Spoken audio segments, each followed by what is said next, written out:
स्वागत है आज के सेशन में। आज के सेशन में हम देखेंगे सिक्वल में सेलेक्ट डिस्टिंक्ट स्टेटमेंट क्या होता है। बेसिकली सेलेक्ट डिस्टिंक्ट एक स्टेटमेंट होता है जिसका यूज़ करके हम डिफरेंट वैल्यू निकालते हैं। जैसे क्या होता है, कई बार हमें एक ही टेबल में कई सारे डुप्लिकेट वैल्यू मिलते हैं, तो उन डुप्लिकेट वैल्यू को अवॉइड करने के लिए और सिर्फ डिफरेंट वैल्यू लाने के लिए हम डिस्टिंक्ट स्टेटमेंट यूज़ करते हैं। डिस्टिंक्ट के सिंटेक्स होते हैं सेलेक्ट डिस्टिंक्ट, फिर कॉलम नेम हमें डालना होता है किस कॉलम से हमें डिस्टिंक्ट वैल्यू चाहिए, और फ्रॉम टेबल किस टेबल से। यहाँ पे हमने एक आपको डेमो दिखाया है टेबल का। इस टाइप का हमारा टेबल है जिससे हम डेजिग्नेशन कॉलम से डिस्टिंक्ट वैल्यू निकालेंगे। सबसे पहले हम दिखाएंगे आपको विदाउट डिस्टिंक्ट स्टेटमेंट के सिलेक्ट स्टेटमेंट का यूज़।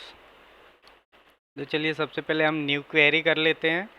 यहाँ पे सिलेक्ट कर लेते हैं अपना डेटाबेस, सैम्पल डीबी के नाम से बनाया है। फिर हम सेलेक्ट करते हैं अपना टेबल फ्रॉम एम्प्लॉयज़।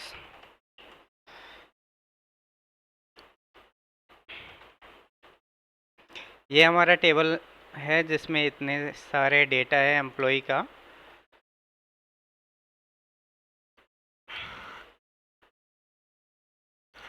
अब हम कॉलम नेम निकाल लेते हैं किस कॉलम से हमें डेटा चाहिए। तो अगेन हम चला लेते हैं सिलेक्ट।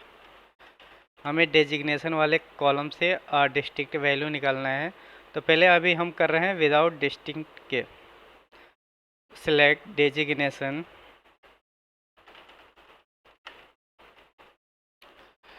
Name from employees. तो ये हमारा टेबल नेम आ गया और इसमें जो भी डेटा है, सॉरी कॉलम नेम आ गया और इसमें जो भी डेटा है वो सारे आ गए।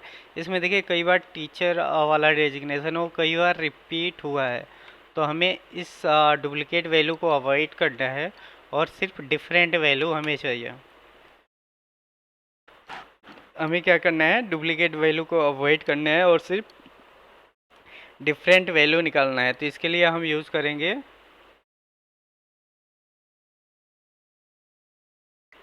Distinct statement.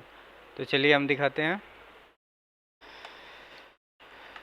Select distinct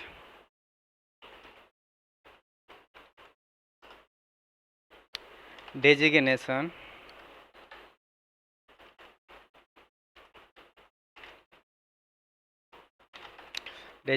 name from employees. ये देखिए अब भी हमारा जो डेटा आया है विदाउट डुप्लीकेट आया है, मतलब डुप्लीकेट वैल्यू को फिल्टर करके ओनली डिफरेंट वैल्यू आया है। अभी हम इस दोनों क्वेरी को एक साथ रन करते हैं और आपको डिफरेंट दिखाते हैं। यहाँ पे देखिए जब आप विदाउट डिस्टिंक्ट यूज करोगे सेलेक्ट स्टेटमेंट, तो इस टाइप के आपको डेटा मिलेगा कॉलम के जिसमें काफ़ी सारे डुप्लीकेट वैल्यू रहेंगे। जब आप विद डिस्टिंक्ट मतलब डिस्टिंक्ट के साथ सेलेक्ट स्टेटमेंट का यूज़ करोगे तो उसमें सिर्फ डिफरेंट वैल्यू मिलेंगे, आपको डुप्लीकेट वैल्यू नहीं मिलेंगे। आज के लिए बस इतना ही। आगे हम फिर मिलेंगे अगले सेशन में अगले टॉपिक के साथ।